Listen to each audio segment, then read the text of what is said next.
So I've often got bored in relationships, I'm not going to lie. My love of a bad boy is kind of gone out the window. Yeah, but you just accept me for me. Yeah. It's like 7 a.m, it was dark the other day, wasn't it? We were up the woods walking. You know, I'm an entrepreneur, I've got several businesses. Like, I find that stuff, I find this stuff as a second nature. I find it easy. ADHD tax is, for me, there was like so much grief and anger. It makes my body feel weird and my brain hurt, and it doesn't last forever. It makes sense to me now. This is part of the narrative that I want to change. That's why I know you're a keeper, because you don't irritate me as much. Okay, so let's get down to the nitty-gritty then, right? What annoys you about me? Welcome to another episode of That Inner Voice podcast, the podcast for neurodivergent adults navigating life, business, relationships, sex, and much more. I'm your host, Jennifer Mackenzie, and I'm really excited about this podcast today because I'm joined by my partner, Garry. Hello. Hi, babe. Hello, you all right? Yeah. So I have roped you into many things in the short 8 months that we've been together. Yes. And this is one of them. The podcast. And today we are going to be talking all about ADHD, autism, relationships, and kind of what your take is on ADHD, like before we met. And we're just going to talk a little bit about our relationship as well. So this feels a little bit vulnerable for me. Please don't expose me too much, okay? I'll try. Okay. So I was diagnosed with ADHD and autism 2 years ago now, 2 years ago this month. And I first kind of made that discovery with this very podcast and with the guest that I had on, Sean Lewis Evans. So, and she said to me, Jen, do you think you've got ADHD? I was like, no, I've never even thought about it, because I was like misdiagnosed with OCD, which is quite common in women, and also then bipolar disorder. So I was highly medicated for those things, and in 2018 I came off all of that medication and then made this discovery that I could possibly be ADHD. And in true ADHD style, I began researching and empowering myself with the knowledge, and started the wheels in motion for my official diagnosis. Now, I know some of you don't want to go down that road with official diagnosis, but for me that was a validation, and we'll talk about validation maybe another time, but I needed that for me, and I actually found it very empowering. So ADHD or neurodivergence, it left undiagnosed, misdiagnosed, and untreated, can have a really huge impact on a person's life, their relationships, their finances, their career, often leading to then mental health problems, feelings of isolation, and in worst case scenarios, actually suicide. So it really pisses me off when people kind of diminish that, or they say it's a trend or it's a quirky personality trait. So, it's not a trend, and it's not a quirky personality trait. It has a huge impact on people's lives. It's had a huge impact on mine, including like my relationships. So that's why I wanted to do this podcast, is because like I haven't really had what I would call a successful or healthy relationship kind of until I met you. And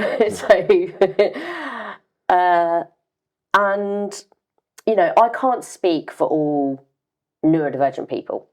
I can't, because we're all different, and I can only bring you my own personal experience really on this podcast today.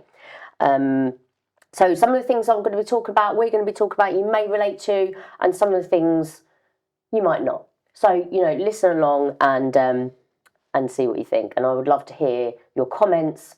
Drop me a message, and like, follow, share the podcast. So let's get down to it. What was like your perception or knowledge of like ADHD and or autism like before you met me? ADHD, I'll be honest, I thought it was just a thing people would say just to make excuses for people's bad behaviour.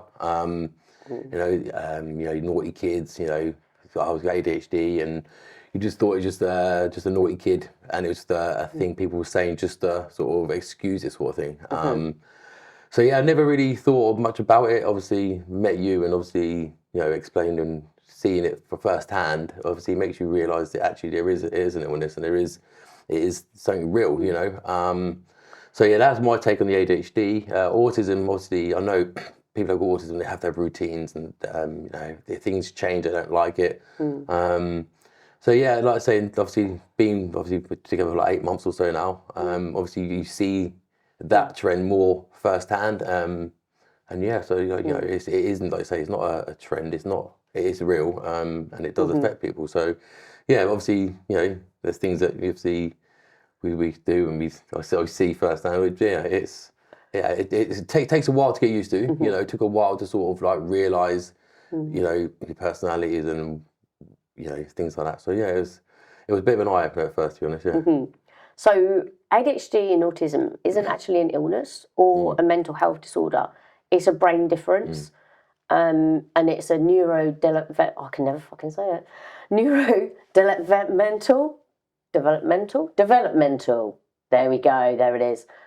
Condition that we're born with, and there's still lots of studies into that. Like, is it hereditary? It's kind of, is it genetic? Is it nature versus nurture? There's loads of things, like loads of studies being done into that, and it's still unclear of like why people have ADHD. But I like to look at it now as a brain difference. Like, I don't see myself as being less than or being ill or something like that. But it is, autism is a disability, and it took me a long time to be able to say that, because of, I don't know, my own bias, I suppose, and my own conditioning that I heard growing up. So for me to say that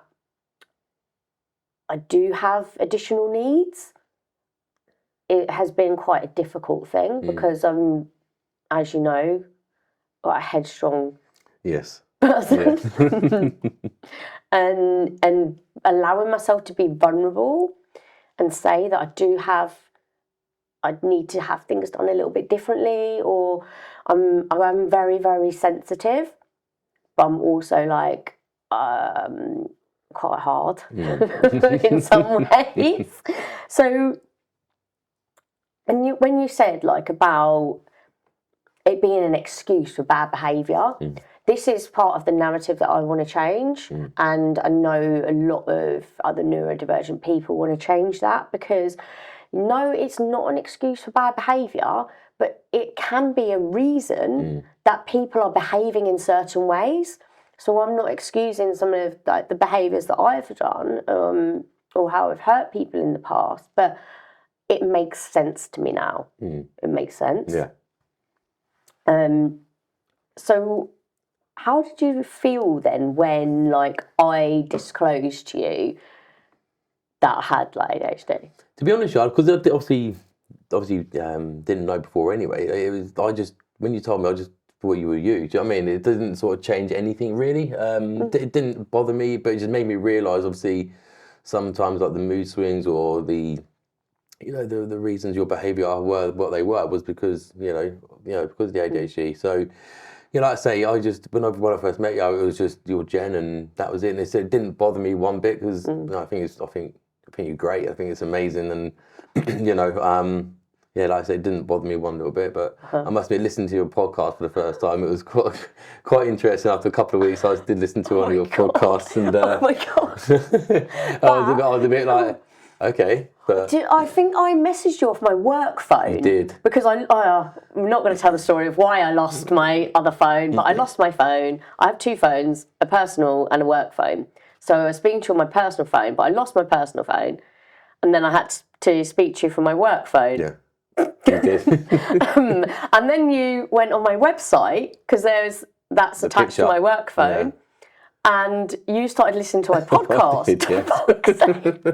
And that gave me, when you said that, I was just filled with dread and anxiety, because I thought, oh my God, he's going to listen to some of the stuff that I spiel off about my past, about that, and he's going to think I'm absolutely insane, and he's going to leave me. No, not at all. Yeah, no, it was an interesting listen, I must admit.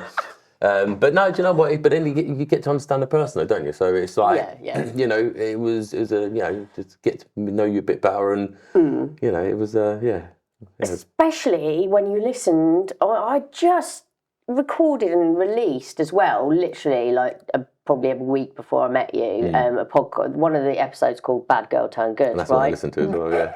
So go back and listen to it. It's very eye-opening, and you know that talks about like my like criminality behaviour and stuff, like, and that's part of ADHD, is like the risk-taking behaviour. It's like you don't understand, or you get roped into things, or you just don't understand like the consequences of that behaviour until afterwards. And you know, I was also kind of got a buzz from it as well, because I wanted that dopamine, I wanted that excitement and that novelty that I often seek, which is also has to ring you in the morning and go, right, we're doing this. I've booked us to do this.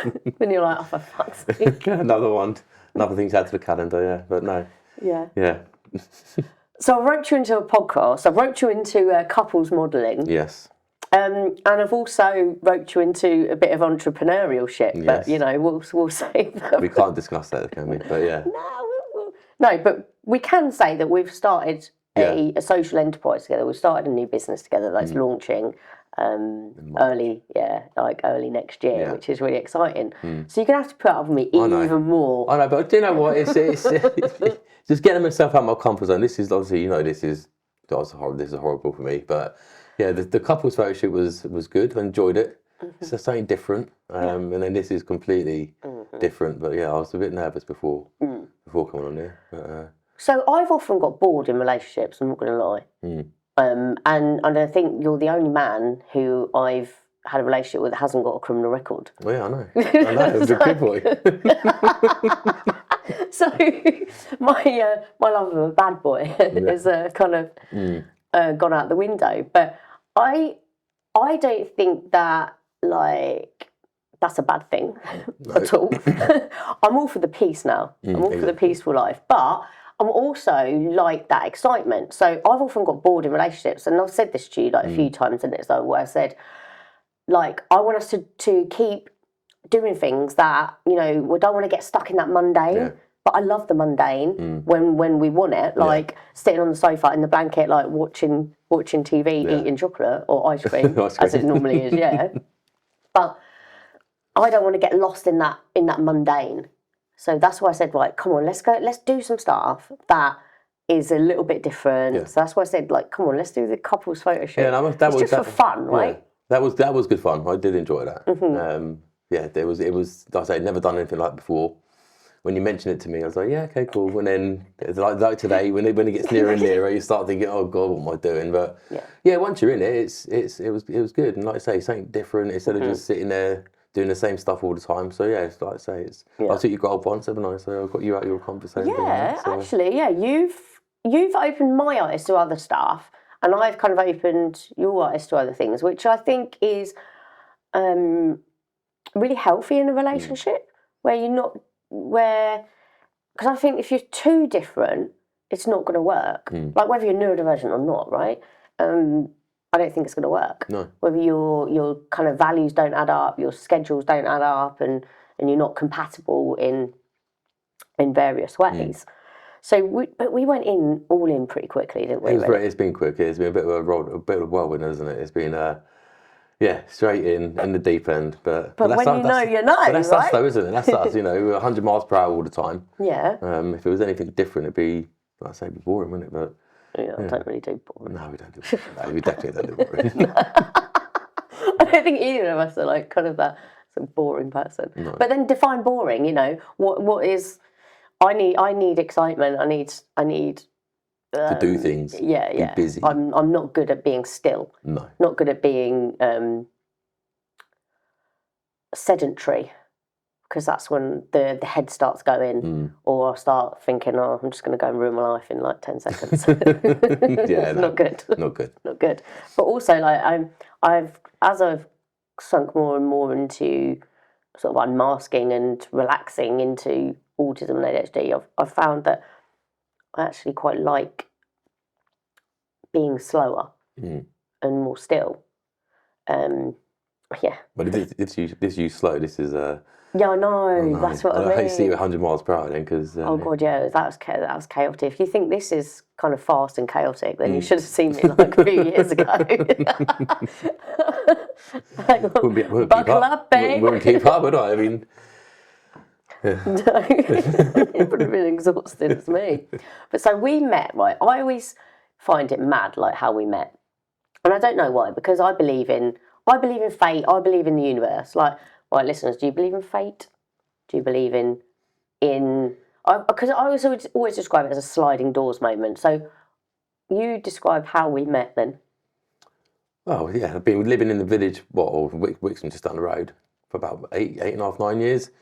Drinking the same pub with same group of people, same group of friends. And then like I say, never seen you once, not that I can recall. And anyway, and yeah, like I say, it's just one day I was down there with a friend, and you turned up, and we got chatting, and that was the end of the night. And didn't see you, I didn't speak to you, and then just by chance I was down the pub again with a friend of mine who's a friend of yours. And yeah, but I believe that you were out on the other pub, and then you decided, do I go to the Red Lion or do I not? And then you decided to go in there, and there I was, and that was the start of it. Yeah, I'll turn around and go, oh, there she is. I know, when you first walked to the pub, I was like, damn, how you doing? And I was like, to the person sitting there, who's that? Yeah, it was like I say, 9 years or so, wasn't it? I've been in the pub and never bumped into each other. So we know quite a few of the same people. Like we live like 5 minutes away from each other by car. Like it's like but we never ever saw each other. But that's why I believe right place, right time. Yeah.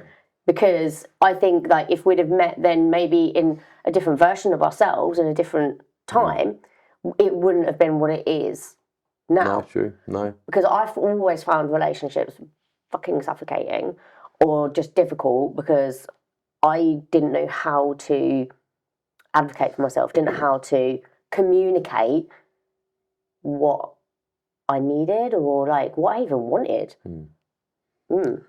Yeah, no, like I say, it was right time, right place, right time. It was perfect, both of us really, wasn't it? And obviously it's just gone from strength to strength to strength, isn't it? I know you've said as well, like you've been like bored in relationships and stuff like that. And it's like, that's one thing that we've both said that we don't want to kind of do again. No, exactly, no. And I don't think we have so far. It's been so far so good, eh? And I know that like I infuriate you sometimes.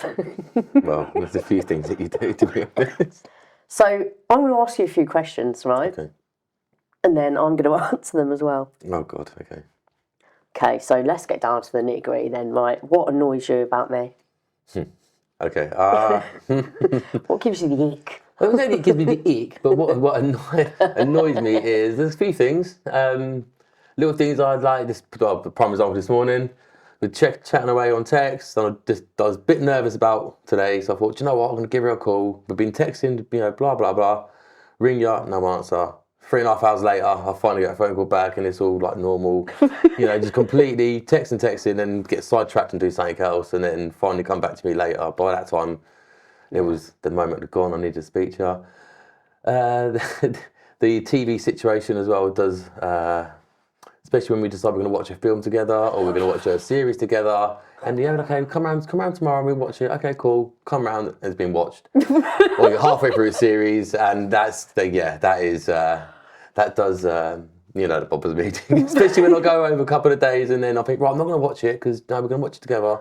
And it's done. And then when I do start watching, you start trying to tell me what's been happening. So, I might as well not watch it. So, In my defence, I don't really have one. No, you can't. I can't help it. So you don't really annoy me that much. This is the thing, right? That's why I know you're a keeper, because you don't irritate me as much. Occasionally, when I'm overstimulated or it's like the week before my period, I just hate everybody anyway. Yeah. I do try and stay. Oh no, I could turn into a snappy crocodile. Didn't see that the other day either. Didn't you? No. Yeah. So yeah, you don't really annoy me. I know there's a couple of things that annoy you. Yeah. Yes. Okay, the sensory stuff. Yeah. So whistling. Yes. Bad habit. Whistling, chewing. Yeah. Yeah, whistling to songs when one of your favourite songs. Oh my god. And I start whistling away to it. You don't like that. It ruins my experience of the song. I know. When anybody talks over my music, like, it really bugs me. I know. That's like if I'm driving and I've got my music on in the car, if someone turns it down and they start taking a phone call, I'm just like that. They literally get the look of death. Yeah. The dagger look. Yeah. The whistling, I know the whistling does. I try my best not to, but it's so hard. It's so hard not to. Yeah, but the thing is, that's not just you. That's whistling in general. Yeah. It makes my body feel weird and my brain hurt. Like someone was doing it in Tesco's once, and I was behind me, and I just felt like my whole body like tense up, and the anger like through my body. Anyway, so what do you love the most about me, though? I love I love you, just into the whole package. You're so caring and thoughtful. You when I need like a pick me up, you're there. You know when I need a talking to or a cuddle. You get me, you understand me. If I walk in from work and you can tell I've had a bad day, you sort of let me have my 5 minutes. I need my little 5 minutes away. But once I'm back in the room again, a little cuddle, a little kiss, and feel all better. So yeah, you keep me on my toes as well. I must admit, like doing stuff together. It's just we go for walks and do what we do, and you keep it fresh, which is. It's like 7 a.m. It was dark the other day, wasn't it? We were up the woods walking. It's like just the randomish stuff. That's it. Going out for a walk with Jen is quite interesting in the woods. You literally will come out after a 40-minute walk, normally an hour and a half. We end up stopping at every tree, every bird, every bit of wildlife we see. I literally come out like the David Attenborough II sometimes. I've got such a knowledge of birds and squirrels and foxes. It's quite. I literally, when we're walking, I literally info dump on you. Yeah, you stop there. I'm 5 minutes down the road, and then you turn around, you're up there talking to birds and stuff. So birds is my special interest, It though. is. So that's been my special interest since I was as far back as I can remember. And I still collect feathers now when I walk. I had 4 carrier bags of them that I would not let my mum throw away when I was younger. She had to keep them. I was like, don't you dare throw them away. They're my collection of my feathers. Yeah, so, yeah, the bird thing. Yeah. But do you know what? I used to be really embarrassed of that. But I just don't care now. No. I think it's just part of my unmasking. It's like, just deal with it. You've got 2 pigeons that live here, haven't you, as well? You've got 2 pigeons there. Yeah, and I've got my own bird. Yeah, that's it. I want more birds. Yeah. So, yeah, that's interesting, isn't it? But where we... But you info dump on me about golf. I know, and football. Football sports, that's it. and boilers. And the Grand Prix. Oh, yeah, Grand Prix. Lando Norris. Yeah, there's mine. Yeah, I know all about Grand Prix now. You do now. And golf and football. Yes, I do. I do info dump on you quite a bit. Yeah. Yes. Well, I take interest in your special interest. Considering 8 months ago, if I said to you, or someone said to you, right, we're going to go watch Grand Prix, you would have been, nah. You're a bit like, you're still a bit no, but you'll sit there and you'll do it for me and sit there for me. Yeah, I will. Yeah. Yeah. And when I have my mad moments, Man United losing and things like that, you just sort of accept it. let me in my little rants. Yeah. It just goes over my head. Yeah.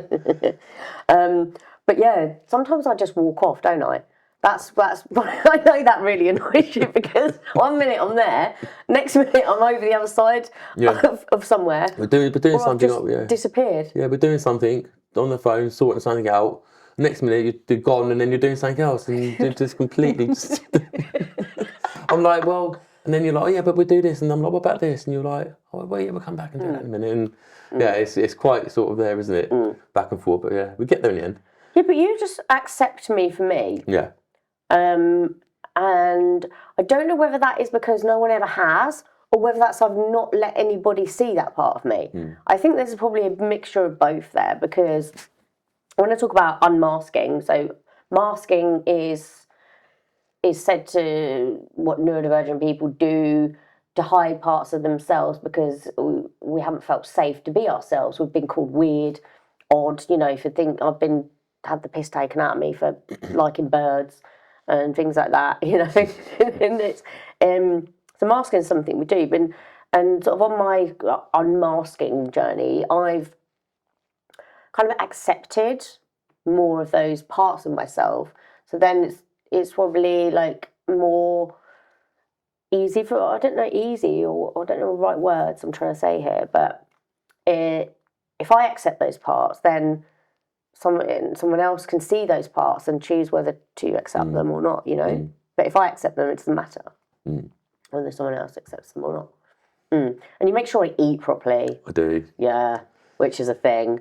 Like, I'm like, I haven't eaten all day. I know, and yeah, I know. We normally go shopping together, but you won't go shopping unless I'm there. I hate going shopping. Yeah, I know. So I always got to come shopping with you and make sure we get the dinners in. And... What did I do before you? I don't know.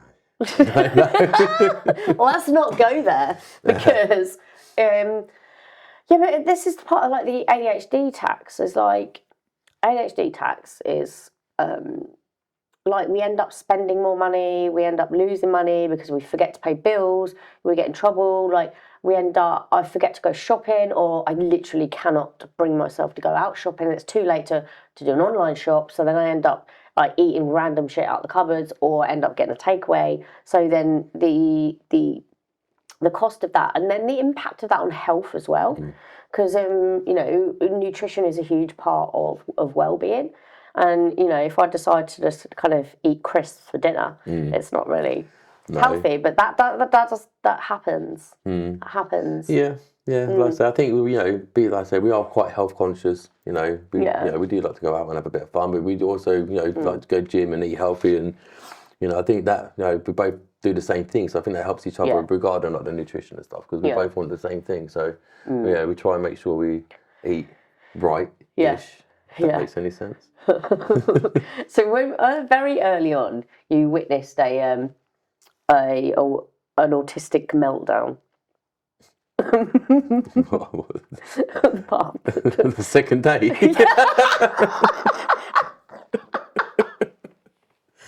Right, I'm calling myself out here because some guy was winding me up in it, and then I just got in his face tonight. And I was just like, just misogynistic twat.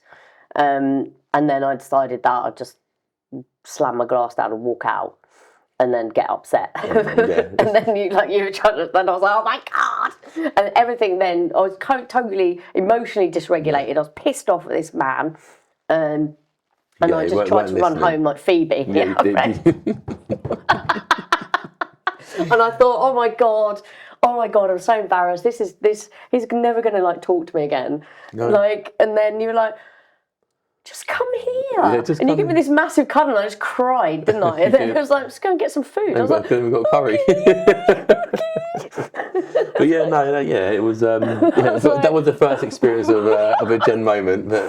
But you know what? I was like, what the fuck? This guy's still around? Yeah, that's it. So I say it wasn't that bad. Yeah, but in my head, it's terrible because I've been shamed for things like that. Do you know what I mean? So yeah, in my head, it was like all this shame, all this like, oh my God, hate myself sort of thing. On the ground, swallow me up. I can never go out in public ever again. To catastrophizing everything. But, you know, we're still here, aren't we? We are indeed. Yeah. And I remember in the kitchen, I asked you the other day, didn't I? I was like, babe, is your brain quiet? Yeah. I was like, don't you have like all of them things whirling around and a constant jukebox in your brain? Yeah, I do. Like, obviously, have thoughts and stuff, and think about bits and pieces of my life going on. But yeah, it doesn't impact me. You know, I don't sort of once I've sort of thought about it and I've decided what's happening, then that's it. But you know me, I hate change. So once I've got something in my head and a plan, if then something changes and something like that, then that bothers me. But like I say, once I've got something, I know what I'm doing, it's in my head, then that sort of just stops then. So I know you keep saying that sometimes your brain hurts and stuff because My brain lots of thoughts going on. But I do get thoughts, but obviously it doesn't. Once that thought's gone, it's gone type thing. So I don't sort of like have what you have. But I do have thoughts. But. How do you think then, like ADHD? Then, like from your perspective, how do you think ADHD and autism impacts our relationship? Our relationship or relationship in general? Our relationship, and in sort of general, really. It's just like like I say, it's just like the mood swings. Like 1 minute you're lovey and it's all great, and the next minute, like you come and see in the morning, and it's just like you don't want to talk, and it's like no, I'm doing this, I'm busy. So like I say, it took me a long time to because obviously, oh my God, what have I done wrong here? So then you start thinking it's you.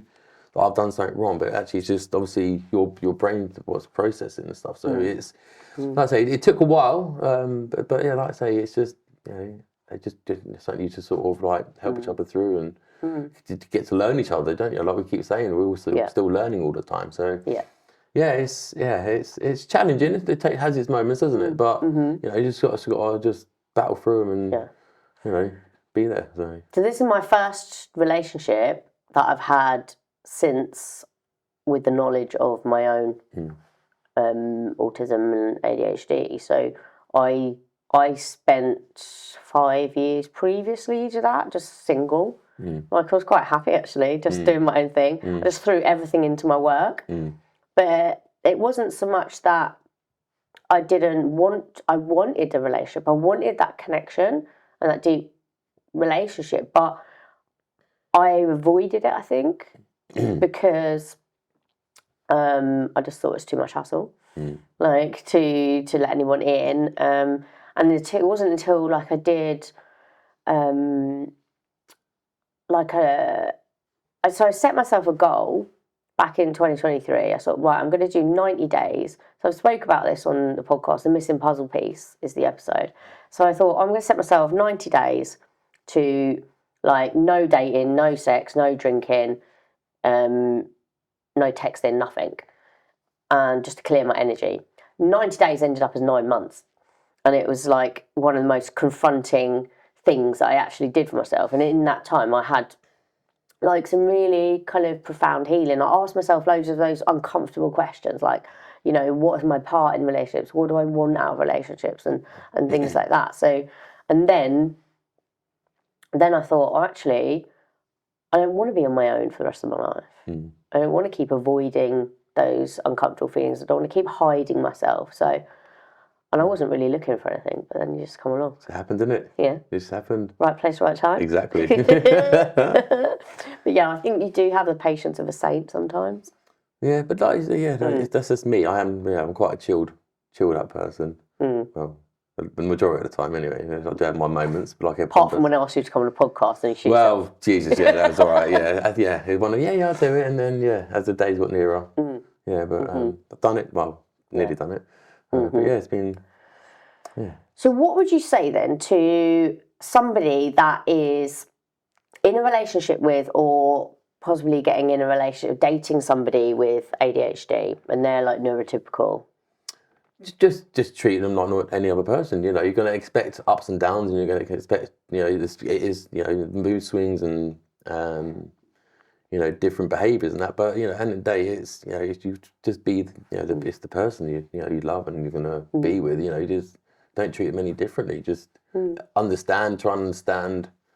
Whatever it is, ADHD and that, just try and understand a bit more about it, then you understand the person more, and it should make a better relationship. So would you say do some research so you've got some understanding of what it is? Exactly, just so you can understand how the brain works for them. So then, like I say, then when they do ignore you for 3 or 4 hours, or they do sort of give you the look when they're doing something, you understand why. So so my advice would be, if you're listening and you think that you're ADHD, or you're ADHD and you also struggled in relationships like I have, spend some time getting to know yourself. Like, ask yourself those questions. It's like, you know, who am I? And it's hard to, sometimes difficult to differentiate between those versions of yourself you've created in order to survive and your true authentic self, which I think is one of the most empowering things that you can do on your journey of self-discovery and unmasking, is that make it fun. Like, get to know yourself, try different things out, and really think about, like, what did you like to do when you were a child. So I feel that I've come like full circle, or in a lot of who I am and who I'm like really authentically showing up as these days, is that those parts of myself that I started to hide, that were kind of squashed in childhood, are the parts that I now actually really love and embrace about myself. So that journey of self-discovery can be, it can be uncomfortable. For me, there was like so much grief and anger, and allow yourself to feel that. I did a lot of grieving for like little me. I did a lot of grieving for maybe like my life would have been different. Like maybe the relationship with my children would have been different. Maybe the relationships that I had previously would have been different. Like, and maybe I would have stayed in the jobs that, you know, I found difficult and things like that. And it was all those kind of what ifs and everything. But I think it's important when you're on your neurodivergent journey is to allow yourself to feel those things, and it doesn't last forever. And also allow yourself to feel that anger.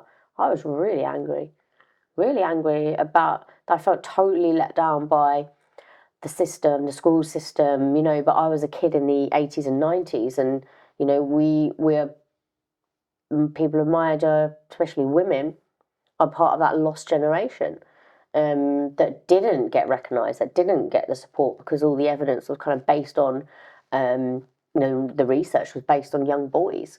So it's, yeah, have fun with the neurodivergence. I kind of, I love the some of it now, but I still find it very frustrating when I want to do something and my body and my brain just physically can't. So you know, I'm an entrepreneur. I've got several businesses. Like I find that stuff. I find this stuff as second nature. I find it easy, but getting me to go to the supermarket, you know, and make sure I've got the right food Just your in, day-to-day stuff. and then cooking the meal, yeah, getting it out of the fridge and cooking the meal, like keeping up with opening my mail, like, and these are the things that I'm really shamed about. And I've opened up to you quite a lot, haven't I, more recently, about like, I actually find it really hard to pay bills and keep on track, but and I got myself in like £30,000 of debt, and I've like worked really hard of paying that off, and like now I'm in a much more comfortable position with that. But like some days are hard, like, you know, and it's frustrating. Like today, I've basically stayed in bed all day. Yeah. I went under my blanket and watched a Christmas movie, and I hate Christmas. But I love Christmas movies. Figure that one out. Yeah, figure that one out. Have you got any more advice that you would give to somebody who is dating or in a relationship with someone with? Just enjoy it. Just enjoy the person. You know, it's like I say, do some research, work out or find out, you know what the issues are, and just work with them. And like I say, don't take things personally, you know, because you know sometimes you say things to me and you don't mean it, but I take it personally. But I used to, not so much anymore. So it's just, you know, just a bit more understand the person. I'm very blunt. Sorry? I'm very blunt. You are. I say it like it is. Exactly, and that's what I love about you as well. It's, you know, I know exactly where I stand all the time. Sometimes, but like I say, it's, you know, just don't take things personally unless it's a full-blown argument. But if it's like day-to-day stuff, and but you are blunt. Do you think someone needs to have a bit of a thick skin if they? You can't. Yeah, like I say, you can't. Yeah, you can't react. You can't. Obviously, everyone's different. Yeah, like I say, I'm quite chilled out. You know, that I'm pretty chilled and relaxed. But I can. I can take most things, like I say, but yeah, like I say, just don't take it so personally. Just if they're having one of their days, then just be there and try and support. But yeah, just don't take things personally. So we get to have our first Christmas together this year. You do. And Yes. and I hate Christmas. You do. I'm gonna make you put a tree up soon. I know you're dreading that, ain't you? Well, yes, because it's disruptive. It doesn't fit in anywhere.